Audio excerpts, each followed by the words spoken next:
नमस्कार दोस्तों, आज एक और पारिवारिक कहानी में मैं आपका स्वागत करती हूँ। आज की कहानी है बेटा यह घर मेरा और तुम्हारी माँ का है, तुम अपना ठिकाना कहीं और ढूंढ लो।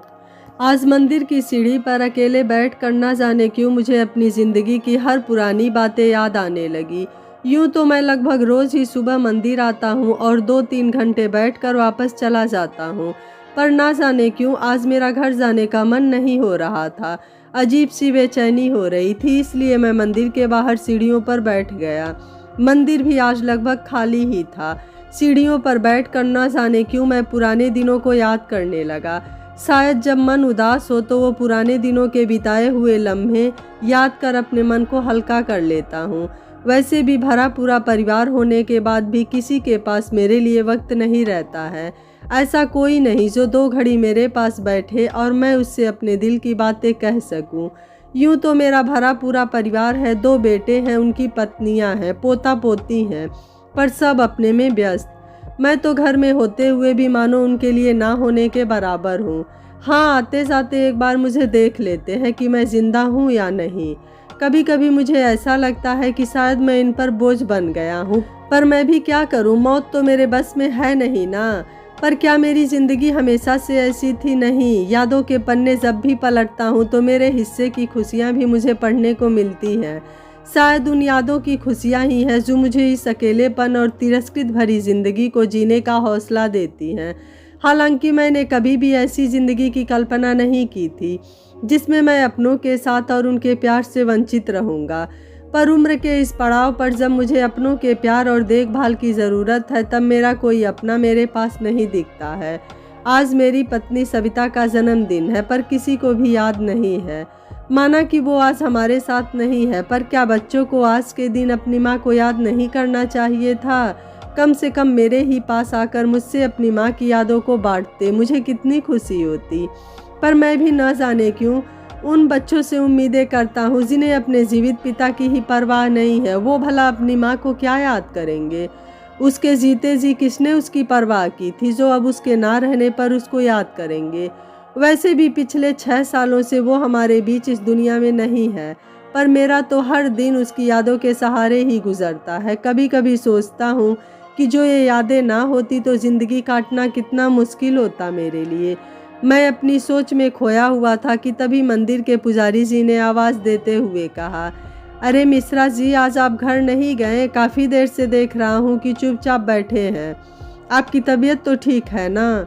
पंडित जी की आवाज़ सुनकर मैं सीढ़ी से उठते हुए बोला, नहीं पंडित जी, तबीयत तो ठीक है, पर आज न जाने क्यों यहाँ बैठने में अच्छा लग रहा था, इसलिए कुछ देर के लिए यहीं रुक गया। बस घर जाने की ही सोच रहा था। ये कहते हुए मैं वहाँ से उठ गया और ना चाहते हुए भी घर की ओर चल दिया। घर तो मंदिर से पास ही था, पर मेरा मन हो रहा था कि काश ये रास्ता इतना लंबा हो जाए कि मैं वहाँ तक पहुँच ही न सकूँ, बल्कि यूं ही चलते हुए इस उम्र का आखिरी सफ़र तय कर लूँ। पर मेरे चाहने से क्या होगा? दोपहर हो चुकी थी जब मैं घर पहुँचा। बहुएं अपने कमरे में थी। मेरे घर देर से आने पर जैसे किसी को कोई फ़र्क ही नहीं था। ना ही तो किसी ने मुझसे पूछा ही कि आज मुझे देर क्यों हुई आने में, और ना ही तो खाने के लिए पूछा। सबका यही रवैया मुझे बहुत तकलीफ देता है, पर मैं ये कहूँ किससे? और दुखी मन से मैं अपने कमरे में चला आया। हालांकि मेरे लिए कोई नई बात नहीं थी। अपने ही घर में उपेक्षित होकर पिछले 6 सालों से रह रहा हूँ मैं। ना जाने क्यों अब इस नीरस और निराशा भरी जिंदगी से मुझे ऊब हो रही थी। सच तो ये है कि सविता के जाने के बाद से ही जैसे मैं भी खत्म हो गया था। बस ये शरीर ही जिंदा है, नहीं तो मेरी सारी खुशियाँ, जीने की चाहत, त्योहारों की रौनक, खाने का स्वाद, मेरी हंसी, सब कुछ तो खत्म हो गया था। बस सविता की यादें ही हैं जिनके सहारे मैं अपना एक एक दिन गुजार रहा हूँ। कमरे में आकर मैं हाथ मुंह धोकर बैठ गया। मुझे भूख लग रही थी, पर खाने के लिए कौन पूछता भला? मेरी किसको परवाह थी? और ना जाने क्यों अब मुझे भी अपने लिए किसी से कुछ कहना अच्छा नहीं लगता था। सो मैंने अलमारी में रखे बिस्किट निकाले खाने के लिए। तभी मेरी नज़र वहाँ रखी हमारी शादी की एल्बम पर पड़ी। अलमारी से हमारी शादी की एल्बम निकाल कर मैं अपनी और सविता की तस्वीरें देखने लगा और एक बार फिर उन तस्वीरों के साथ पुरानी यादों में खो गया। अरे सुनती हो, पिताजी ने माँ जी को आवाज देते हुए कहा। अपने प्रकाश के लिए मैंने लड़की पसंद की है, एक बार चल कर देख लो तो बात पक्की कर दे। और वैसे भी अब प्रकाश की नौकरी लग गई है, अनजाने शहर में अकेले रहता है, शादी हो जाएगी तो वो अपनी गृहस्थी भी बसा लेगा और हमें भी जो उसकी चिंता लगी रहती है वो भी खत्म हो जाएगी।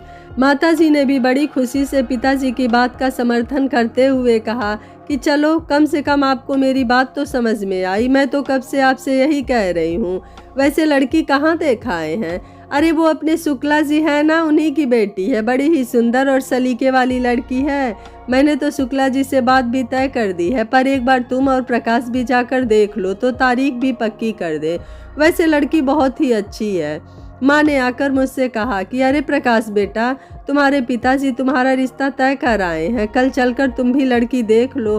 और हाँ, इस बार कोई नानुकुर नहीं करना है, क्योंकि अब मुझसे बार बार तुम्हारे पास आकर तुम्हारे काम नहीं हो पाते हैं। शादी हो जाएगी तो मुझे भी थोड़ा आराम मिलेगा, वरना मैं तो बस कभी यहाँ तो कभी तुम्हारे पास दौड़ती फिरती हूँ। आखिर अब मेरी भी उम्र हो चुकी है और अब मुझसे इतना काम नहीं होता है। तुम्हारा घर बस जाए तो मैं भी निश्चिंत हो जाऊं। मैंने माँ से कहा कि आप लोगों का जो फैसला होगा मुझे मंजूर है, पर मैं लड़की देखने नहीं जाऊंगा। पर बेटा, शादी तो तुझे ही करनी है ना, तो पसंद भी तो तेरी होनी चाहिए। हमारा क्या, हमें तो सभी लड़कियां अच्छी लगती हैं, भला किसी की बेटी भी खराब होती है क्या? हाँ तो ठीक है ना माँ, आप देखाओ, आपकी पसंद मेरी पसंद। सबिता जो मेरी पत्नी बनकर मेरे जीवन में आई, वो वाकई बहुत ही अच्छी थी, बहुत ही सुलझी हुई और हंसमुख स्वभाव की, कभी कोई शिकायत नहीं, हर किसी का पूरा ध्यान रखती थी। वो माँ पिताजी की तो मानो लाडली ही बन गई थी। और मेरी जिंदगी कुछ समय बाद वो मेरे साथ रहने के लिए शहर आ गई। हम दोनों मिलकर अपनी एक नई दुनिया बसाने लगे। वक्त कैसे बीत गया पता ही नहीं चला। अब हम और सबिता जुड़वा बच्चों के मम्मी पापा बन गए थे। सबिता ने जुड़वा बच्चों को जन्म दिया। माँ पिताजी ये खबर सुनकर बहुत खुश हुए। मैं और सबिता भी अपनी इस नई जिम्मेदारी से बहुत खुश थे। अब मैं अपने बच्चों की हर खुशी को पूरा करने के लिए दिन रात मेहनत करने लगा और सबिता का भी पूरा ध्यान सिर्फ बच्चों पर ही रहता। एक साथ 2 बच्चों की देखभाल करने में सबिता पूरी तरह से थक जाती और उस पर से वो मेरे भी सारे काम वही करती। कई बार मैं उसको कहता भी कि इतना काम मत किया करो, पर वो कहाँ सुनने वाली थी। सबका ख्याल रखना तो जैसे उसका शौक है, हर वक्त सबकी चिंता, बस एक अपना ही ध्यान नहीं रखती थी। मेरे सुबह उठने से लेकर ऑफिस जाने तक और ऑफिस से आने के बाद मेरे सोने तक का सारा काम वही करती। मुझे कब क्या चाहिए होता है उसे सब कुछ पता रहता, पर मैं एक था जो चाह कर भी उसका ध्यान नहीं रख पाता था और मुझे इसके लिए दुख भी होता। पर क्या करता, जिम्मेदारी अपने साथ व्यस्तता भी तो लाती है ना। शहर का खर्च, 2 बच्चों की ज़रूरतें, माँ पिताजी की देखभाल, ये सब मुझे ही तो करना था। पर इन सब के बीच कहीं ना कहीं सबिता की खुशियां ही मैं पूरी नहीं कर पाता था। लेकिन फिर भी उसे कोई शिकायत नहीं थी मुझसे। अपनी हर जिम्मेदारी को हंसते हुए निभाना शायद मैंने उसी से सीखा था। वक्त गुजरता गया और बच्चे भी बड़े हो रहे थे। सबिता ने एक दिन मुझसे कहा कि अब बच्चे बड़े हो रहे हैं, क्यों ना हम एक अपना खुद का घर खरीद लें। और फिर माँ और पिताजी को भी अब इस उम्र में अकेले गाँव में छोड़ने का मन नहीं होता है, न जाने उन्हें कब हमारी ज़रूरत पड़ जाए। इसलिए अगर थोड़ा बड़ा घर हो जाता तो सभी साथ में रहते। आज शादी के पहली बार सबिता ने मुझसे कुछ मांगा था। मैंने हंसते हुए कहा कि चलो, कम से कम आज पहली बार तुमने मुझ पर कोई अधिकार तो जताया और मुझसे कोई फरमाइश की। हाँ, ये बात और है कि इसमें भी सभी की परवाह है, पर कहा तुमने है तो मैं इसे बहुत जल्दी ही पूरा करूँगा, सिर्फ तुम्हारे लिए। और बहुत ही जल्दी हमारा एक खूबसूरत सा घर भी हो गया, जिसे सबिता ने बहुत प्यार से सजाया संवारा था। और फिर माँ पिताजी की छाया भी हमें इस घर में मिलने लगी, क्योंकि अब हमने उन्हें भी यहीं रहने के लिए विवश कर दिया था। हालांकि पिताजी को यहाँ रहना अच्छा नहीं लगता था, क्योंकि उन्हें गांव से ज़्यादा लगाव था, पर वे अपनी लाडली बहू सबिता को भी दुखी नहीं कर सकते थे। सो अब हम सभी साथ रहने लगे। अब सबिता भी बहुत खुश रहने लगी थी। हालांकि अब उसे माँ पिताजी का भी ध्यान रखना होता, पर वो हमेशा की तरह खुश रहकर सबकी देखभाल में लगी रहती, वो भी बिना शिकायत। जब भी मैं उसको कहता कि थोड़े काम सब में बांट लिया करो जिससे तुम्हें भी आराम मिले, तो बस एक ही जवाब, जब बच्चे बड़े हो जाएंगे तब आराम करूंगी। समय बीतने के साथ बच्चे भी बड़े हो गए। इस बीच माँ पिताजी का साया भी हमारे सिर से हट गया था। हमारे दोनों बेटे पढ़ाई में होशियार थे और वे अपनी योग्यता के अनुसार नौकरी भी पा गए। साथ ही दोनों ने ही अपनी पसंद की लड़की से शादी भी कर ली। बहुएं भी पढ़ी लिखी थी। शुरू में उन्हें नए घर में सामंजस्य बिठाने में समय लगा, पर फिर धीरे धीरे सब व्यवस्थित हो गया। या फिर सविता ने ही समझौता कर लिया, क्योंकि मैं तो दिन भर ऑफिस में ही रहता, सो मुझे घर में हो रही किसी भी बात का पता नहीं होता। पर जब कभी भी सविता को रात में थकान से टूटते हुए देखता तो उससे कहता कि क्या अब भी आराम नहीं करती हो? अब तो तुम्हारी 2 बहुएं भी आ गई हैं, अब तो आराम किया करो। तो वो हंसते हुए कहती कि आराम ही तो करती हूँ, वो तो बस अब शायद उम्र होने की वजह से थकान हो जाती है। लेकिन पता नहीं क्यों मुझे उसकी बातों पर यकीन नहीं होता, क्योंकि वो आज भी सुबह उठकर मेरे हर काम खुद ही करती। उस वक्त मैं ये समझ नहीं पाता कि वो मुझसे सच छिपाती है या सच में उसे मेरा काम करना अच्छा लगता है। कहती तो मुझसे यही थी। आज मैं नौकरी से रिटायर होने वाला था और मैं बहुत खुश था, क्योंकि अब मैं अपनी सविता के साथ हर वक्त रह सकूंगा। मेरे रिटायरमेंट के बाद मैंने सविता से कहा कि सविता, अब मैं नौकरी से निवृत्त हो गया हूँ और तुम रसोई से निवृत्त हो जाओ, और अब हम दोनों जिंदगी के इतने साल परिवार की देखभाल में बिताए हैं, अब वो बच्चों को निभाने देते हैं। क्योंकि मुझे हमेशा से इस बात का पछतावा होता है कि मैंने कभी तुम्हारे लिए कुछ नहीं किया है। सो अब हम तुम सिर्फ आराम करेंगे और घूमेंगे, घर की जिम्मेदारी अब बहुएं देख लेंगी। सविता हंसने लगी। चलिए ठीक है, जैसा आप कहें, लेकिन आपको ऐसा क्यों लगता है कि आपने मेरे लिए कुछ नहीं किया है? ये सब जो है वो मेरा ही तो है ना। जब आप बिना मांगे ही मेरी हर इच्छा पूरी कर देते हैं तो मैं आपसे क्या मांगती। आज मैं सच में बहुत खुश था कि अब मैं हर वक्त अपनी सविता के साथ रहूँगा और अब मैं खुद उसका ध्यान रखूँगा। हम दोनों अब दादा दादी भी बन गए थे। अब सविता और भी व्यस्त रहने लगी थी, कभी अपने पोते पोतियों की मालिश तो कभी उन्हें नहलाना, उनके कपड़े धोना, और साथ ही मेरे चाय नाश्ते की भी जिम्मेदारी भी वही निभाती। पहले तो मुझे ये सब उसके स्वभाव का हिस्सा लगता था, पर जब एक दिन सविता की तबीयत खराब हो गई, उसको बहुत तेज बुखार हो गया था, पर मेरे सिवा किसी को इस बात का पता नहीं होता कि सविता बीमार है। तब मैंने महसूस किया कि सविता मुझसे परिवार से संबंधित बहुत सी बातें छिपाती थी, क्योंकि रात से बुखार होने की वजह से वो सुबह उठ नहीं पाई और दिन के 8 बजने तक ना ही तो किसी ने चाय का पूछा और ना ही नाश्ते के लिए। सो मैं खुद ही उठकर रसोई में गया तो देखा कि बहुएं अपने कमरे में हैं और बेटे ऑफिस जाने की तैयारी कर रहे हैं। मैंने अपनी बड़ी बहू को आवाज़ दी तो वो कमरे से बाहर आई। मैंने कहा कि बेटा, तुम्हारी माँ की तबीयत ठीक नहीं है तो कुछ नाश्ता बना दो उनके लिए, दवा भी देनी है तो खाली पेट नहीं दे सकते हैं ना। वो बोली कि पापा जी ये ऑफिस जा रहे हैं, थोड़ी देर में नाश्ता बनाती हूँ। और बेटा, आज चाय क्यों नहीं बनी? तो वो रसोई में जाते हुए बोली, अभी बना देती हूँ, वो बच्चों को सुबह स्कूल भेजना होता है ना, तो इसीलिए नहीं बना पाई। और वैसे भी रोज़ आपकी चाय मम्मी जी बनाती है ना, तो ध्यान नहीं पड़ा। अच्छा कोई बात नहीं है, पर हमारे लिए चाय और कुछ खाने के लिए बना दो। ये कहकर मैं वापस कमरे में सविता के पास आ गया। सविता जाग गई थी। वो उठते हुए बोली कि अरे आप जाग गए हैं, आज मुझे उठने में देर हो गई, आपने नाश्ता किया या नहीं? मैंने उसे लिटाते हुए कहा कि तुम आराम करो, तुम्हारी तबीयत ठीक नहीं है और ये हर वक्त दूसरों की चिंता करना बंद करो और सिर्फ अपना ध्यान रखा करो। आखिर कब तक यूं ही सबकी जिम्मेदारी उठाती रहोगी? प्लीज़ सविता, मेरी खातिर अब तुम सिर्फ अपना ध्यान रखोगी। अरे आप भी ना कुछ ज़्यादा ही परेशान हो रहे हैं, मैं अब ठीक हूँ, कोई बात नहीं, ठीक हो तब भी आराम करो। मैंने बड़ी बहू से चाय नाश्ते के लिए कह दिया है, बस तुम फ्रेश होकर आओ और नाश्ता करके दवा खा लो, फिर एकदम अच्छी हो जाओगी। वैसे तो मेरा आज का प्लान था कि हम कहीं बाहर घूमने चलेंगे, पर अब तुम पहले अच्छी हो जाओ फिर चलेंगे। सविता, ना जाने क्यों मुझे लगता है कि इतने सालों से साथ रहने के बाद भी हम लोग कभी अपने मन की ज़िंदगी नहीं जी पाए। बस शादी के 2 साल ही हम तुम अपने लिए जिए, उसके बाद तो हमारी जिम्मेदारी बच्चे, माँ, पिताजी, घर की ज़रूरतें पूरी करने में निकल गई।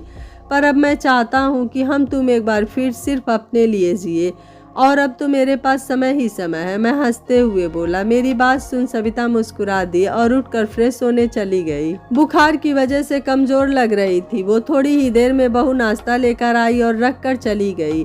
उसने ना ही तो सविता की ओर देखा और ना ही उसकी तबीयत के बारे में पूछा। उसका ये व्यवहार मुझे अच्छा नहीं लगा, पर उस वक्त मैंने कुछ नहीं कहा और सविता के साथ बैठकर नाश्ता करने लगा। फिर उसको दवा देकर आराम करने के लिए कहा, पर मन ही मन में यही सोच रहा था कि बहू ने आखिर सविता से उसकी तबीयत को क्यों नहीं पूछा। अगली सुबह जब सविता जल्दी उठकर रसोई में मेरे लिए चाय बना रही थी तो मैंने उसे रोकते हुए कहा कि सविता, आज तुम चाय नहीं बनाओगी, तुम आराम करो, आज चाय मैं बनाऊंगा। अरे आपको चाय बनानी आती है जो आप बनाएंगे? मैं अब ठीक हूँ, बस 2 मिनट में आती हूँ चाय बनाकर। पर आज मेरी भी जिद थी कि चाय तो मैं ही बनाऊंगा, सो मैंने जिद करके उसे रसोई में जाने से रोक दिया। लेकिन सविता भी काम के मामले में कम जिद्दी नहीं थी, सो बोली कि ठीक है, चाय आप ही बनाइएगा, पर मैं आपके साथ रसोई में चलती हूँ। आपको क्या पता कि चीनी चाय पत्ती कहाँ रखी होगी? आज तक कभी रसोई में गए भी तो नहीं हैं। हाँ, ये बात तो तुम्हारी सही है, पर इसमें गलती भी तुम्हारी ही है। घर की सारी जिम्मेदारी तो तुम ही उठाती हो। इतने सालों में मुझे कभी अपनी कोई मदद करने नहीं दी, पर आज से ऐसा नहीं होगा। अब मैं तुम्हारे साथ हर काम में तुम्हारी मदद करूँगा।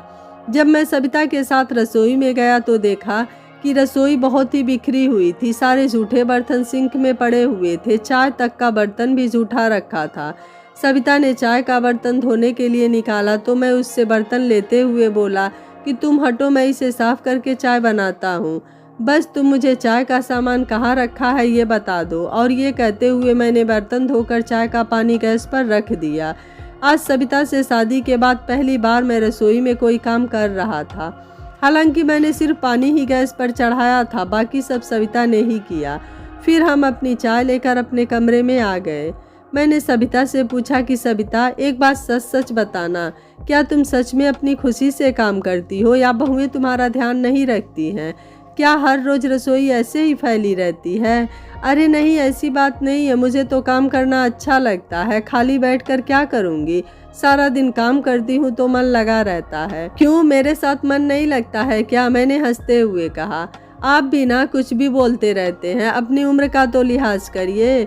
सविता, मैं सच कह रहा हूँ, मैंने हमेशा यही सोचा था कि परिवार की जिम्मेदारी पूरी करने के बाद मैं सिर्फ तुम्हारे साथ ही वक्त बिताऊंगा, क्योंकि मुझे ये बात हमेशा बुरी लगती थी कि मैं तुम्हारे लिए कभी समय नहीं निकाल पाया। लेकिन अब तुम्हारे पास मेरे लिए वक्त नहीं रहता है। आज भी तुम पहले की ही तरह घर के कामों में लगी रहती हो। कम से कम अब तो तुम आराम किया करो। 2 बहुएं हैं, वो घर का काम देख सकती हैं। फिर तुम्हें क्या ज़रूरत है इतना काम करने की? हाँ, जितना काम कर सकती हो उतना कर लिया करो, पर काम करके बीमार हो जाओ ये तो सही नहीं लगता है मुझे। या फिर ऐसा कुछ है जो तुम मुझसे बताना नहीं चाहती हो? अरे आप भी ना फालतू का इतना परेशान हो रहे हैं।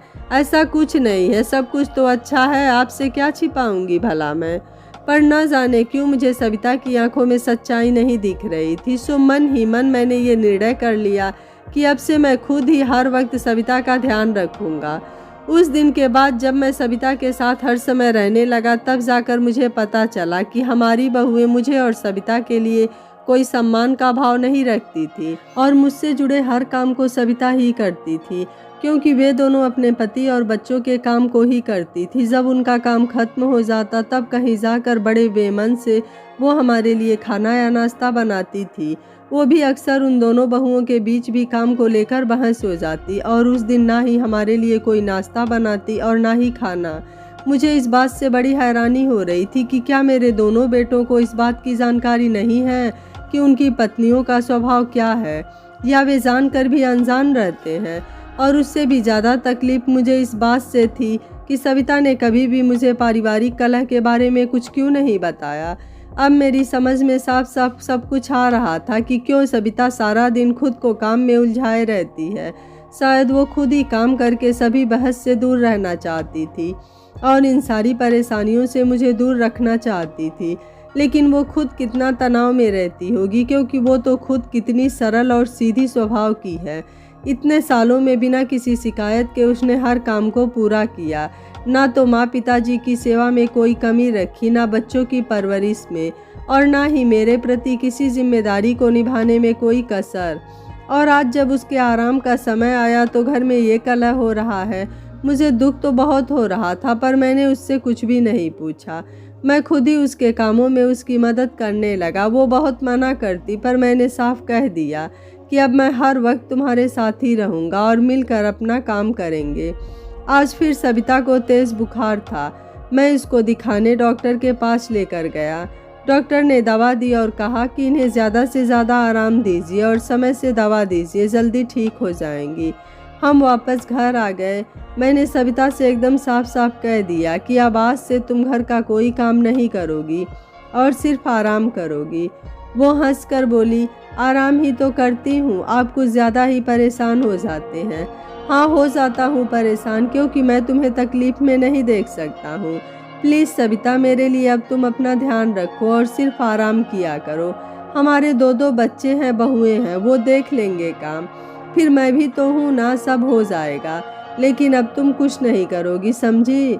जी समझ गई, नहीं करूँगी कोई काम। अब तो खुश हो जाइए। मैं उसका बाल सहलाने लगा। थोड़ी देर में ही वो सो गई।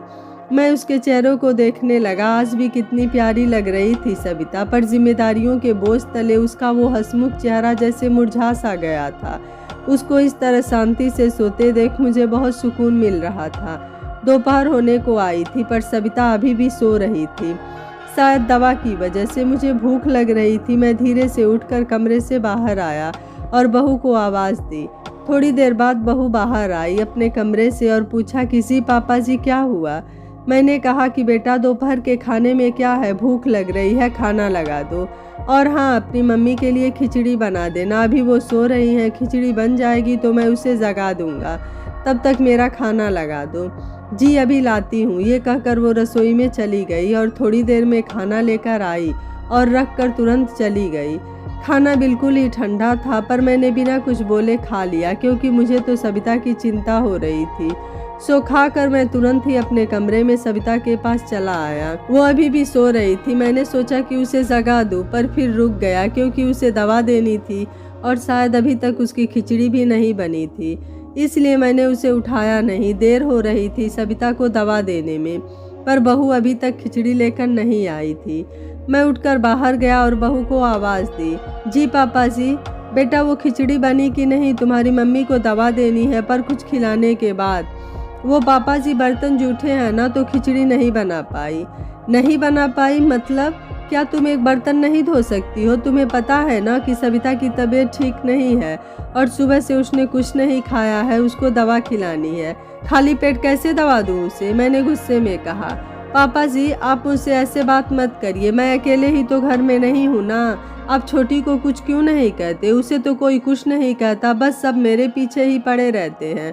मुझसे नहीं होता इतना काम। और ये कहकर वो वहाँ से चली गई और मैं बिल्कुल ही स्तब्ध खड़ा रह गया। ये क्या तरीका हुआ अपने से बड़ों से बात करने का? मुझे गुस्सा तो बहुत आया, पर मुझे सविता को दवा देनी थी। सो मैं खुद को शांत करके रसोई में गया और फ्रिज से ब्रेड निकाल कर सेकने लगा और चाय बनाई। फिर मैंने सविता को उठाकर उसे खिलाया और दवा दी, पर अंदर ही अंदर मैं बहू के व्यवहार से बहुत दुखी था। पर सविता से कुछ कहा नहीं, क्योंकि मैं उसे अभी परेशान नहीं करना चाहता था। पर शायद अब मैं सविता की परेशानी समझ पा रहा था कि वो क्यों खुद को कामों में लगाए रखती थी। वो बेवजह की कलह नहीं चाहती होगी, पर उसे ये बातें मुझसे तो साझा करनी चाहिए थी। खैर, अब मैं इन सब समस्याओं का समाधान निकाल कर ही रहूँगा। मैंने मन ही मन फैसला किया। आज सविता पहले से काफ़ी बेहतर महसूस कर रही थी, सो वो फिर से घर के छोटे मोटे कामों को करने लगी। मैंने उसे काम करने से मना किया और अपने दोनों बेटों को बुलाकर कहा कि बेटा, अब तुम्हारी माँ की तबीयत ठीक नहीं रहती और डॉक्टर ने भी आराम करने के लिए कहा है, इसलिए तुम लोगों का फ़र्ज़ है अपनी मम्मी की देखभाल करना। और ये बातें मैं तुम दोनों से ही कहूँगा, क्योंकि हमने तुम दोनों की परवरिश की है, ना कि तुम्हारी पत्नियों की। अब तुम लोग ये सब कैसे करोगे, इससे मुझे कोई मतलब नहीं। मुझे बस इससे मतलब है कि तुम्हारी मम्मी को कोई परेशानी ना हो, और ये जिम्मेदारी सिर्फ तुम लोगों की ही है, क्योंकि बहुओं का व्यवहार तो मैं देख ही चुका हूँ कि वो हमारी कितनी परवाह करती हैं। जितने दिन तुम्हारी मम्मी बीमार थी, उतने दिन ना ही तो उन्होंने मुझे ढंग से खाना दिया और ना ही तुम्हारी मम्मी को, और कुछ कहने पर बहस अलग से करने लगती हैं। सो तुम लोग ये तय कर लो कि तुम्हें क्या करना है और कैसे करना है, क्योंकि सविता अब कोई काम नहीं करेगी। तुम लोग आपस में बात कर लो। जब ये सब बातें मैं अपने बच्चों से कर रहा था, उस वक्त सविता वहाँ मौजूद नहीं थी। थोड़ी ही देर बाद सविता कमरे में आई और बोली कि पता नहीं बच्चे आपस में बहस क्यों कर रहे हैं। मैं बोला तुम्हें क्या मतलब, होगी उनकी आपस की कोई बात, सभी पति पत्नी में बहस होती ही है, तुम हर बात में परेशान ना हुआ करो। अब सब लोग मेरे जितना खुशनसीब तो नहीं होते हैं ना, जिसे तुम्हारी जैसी अच्छी पत्नी मिले, जिसे कभी किसी भी बात से कोई शिकायत ही नहीं रहती है। मैं सच में बहुत भाग्यशाली हूँ कि तुम मेरी ज़िंदगी में हो। अभी मैं सविता से बात ही कर रहा था कि अचानक बड़ी बहू कमरे में आई और बहुत ही गुस्से से मेरी ओर देखकर बोली, पापा जी क्या ध्यान नहीं देती हूँ मैं आप लोगों का, जो आप शिकायतें लगाने लगे मेरी। बहू कायदे से बात करो अपने पापा जी से, तमीज़ नहीं है तुम्हें जो इस तरह से बोल रही हो। ये क्या शिकायत करेंगे तुम्हारी किसी से, वो आप इन्हीं से पूछिए। ये कहकर वो वहाँ से चली गई। सविता बड़े आश्चर्य से मेरी ओर देखकर पूछी कि बहू क्या कह रही थी। मुझे क्या पता, मैंने भी लापरवाही से कहा। और तुम्हें ज़्यादा परेशान होने की ज़रूरत नहीं है फालतू की बातों से, यहाँ आकर बैठो मेरे पास, मैंने उसे बैठाते हुए कहा। देखो सविता, अब बच्चे बड़े हो गए हैं, सो तुम्हें कुछ जिम्मेदारी उन्हें भी देनी चाहिए। खुद को काम में लगाए रखने से कुछ नहीं होगा। आखिर अब तुम्हें भी तो आराम की ज़रूरत है। इस बात का एहसास उनको होने दो कि अब तुम पहले जैसे काम नहीं कर सकती हो। वैसे भी छोटे मोटे काम तो तुम करती ही हो ना। आखिर अब हमें भी तो कुछ सुकून चाहिए ना।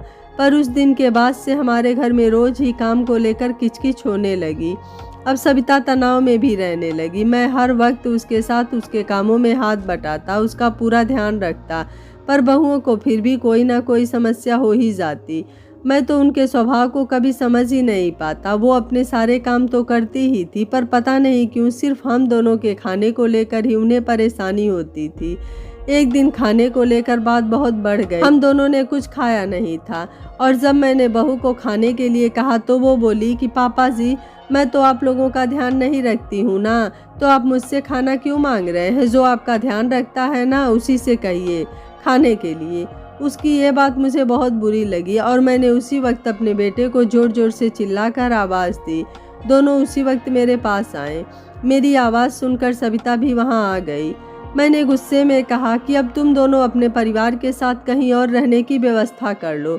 अब यहाँ तुम में से किसी को रहने की ज़रूरत नहीं है। यहाँ रहकर हमारे ऊपर एहसान करने की ज़रूरत बिल्कुल भी नहीं है।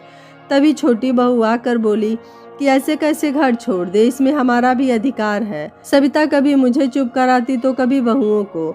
मैंने सविता को आगे से हटाते हुए अपने बेटे से कहा कि खुद की कमाई से जहाँ घर बनाना वहाँ हिस्सा लेना। ये घर सिर्फ मेरा और मेरी पत्नी का है और किसी का इस घर पर अधिकार नहीं है। अगर सम्मान नहीं दे सकती हो अपने बुजुर्ग सास ससुर को तो किसी को भी यहाँ पर रहने की कोई ज़रूरत नहीं है। सब चले जाओ यहाँ से। तुम्हारे बच्चों की देखभाल मेरी पत्नी करती है, घर के सभी छोटे मोटे कामों में दिन भर लगी रहती है।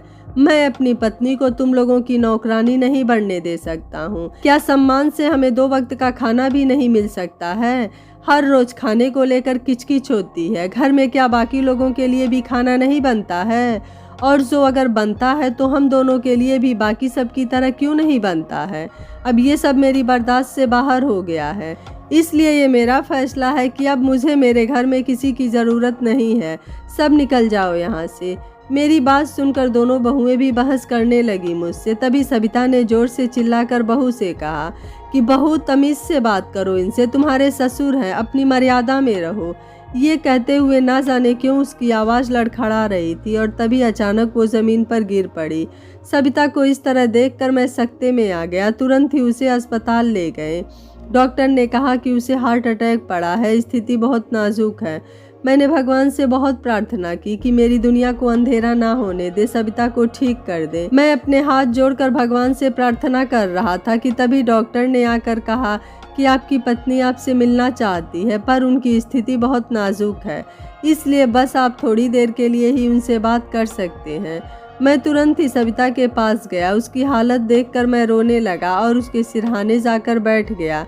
मुझे देखकर वो बहुत धीमी आवाज़ में बोली कि आप अपना ध्यान रखना जी, गुस्सा मत करिएगा, वो हमारे बच्चे हैं और बच्चों से गलतियां हो जाती है, पर माँ बाप उसे माफ़ कर देते हैं।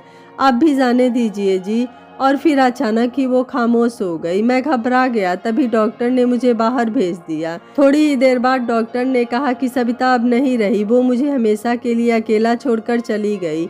ना ही भगवान ने मेरी प्रार्थना सुनी और ना ही सविता ने मेरी परवाह की और मुझे इस दुनिया में बिल्कुल अकेला छोड़ दिया। वो दिन और आज का दिन मेरे जीवन में कोई खुशी नहीं थी, ना जीने की चाह, ना मान सम्मान की परवाह, ना कोई शिकायत, ना ही किसी से लगाव। बस अपनी लिखी हुई जिंदगी काट रहा था। मेरा गुस्सा, परवाह, लगाव, खुशी, दुख सब तो सिर्फ सविता के लिए ही तो था। जब वही नहीं तो मेरा क्या अस्तित्व था जिसके लिए मैं किसी से बहस करूं। पुरानी यादों को याद करते हुए ना जाने मेरी आंखों से कितने आंसू बह रहे थे, पर आज ना जाने क्यों मेरे अंदर एक आक्रोश, एक घृणा पैदा हो रही थी, जिसके आवेश में मैंने एक अंतिम फैसला किया कि अब इस घर में अभी और आज से ही मैं अकेला अपनी सविता की यादों के सहारे रहूंगा और किसी भी रिश्ते को यहाँ रहने की इजाज़त नहीं होगी और मेरे बाद मेरी इस संपत्ति को एक वृद्धाश्रम बना दिया जाए। और ये फैसला सुनाने के लिए मैं न जाने क्यों एकदम गुस्से में आ गया और बेड से खड़ा होकर अपने बेटे को जोर से आवाज़ लगाई। पर अचानक मेरी आंखों के आगे अंधेरा छा गया और उस अंधेरे में मुझे एक रोशनी दिखाई दी, जिसमें मुझे मेरी सविता दिखी और वो बोली कि जाने दीजिए जी, बच्चे हैं। नहीं सविता, आज मैं तुम्हारी भी नहीं सुनूंगा। जो बच्चे अपने माता पिता का सम्मान नहीं कर सकते हैं, उनके प्रति अपना फर्ज नहीं निभा सकते हैं, माता पिता की प्रॉपर्टी पर उन बच्चों का कोई हक नहीं है। अगर उन्हें सबक नहीं मिला तो सभी बच्चे ऐसे ही अपने माता पिता को अपमानित करके निकल जाएंगे। आगे की पीढ़ी को सचेत होना भी पड़ेगा कि बच्चों के अपमानित करने पर माता पिता भी कुछ कठोर कदम उठा सकते हैं।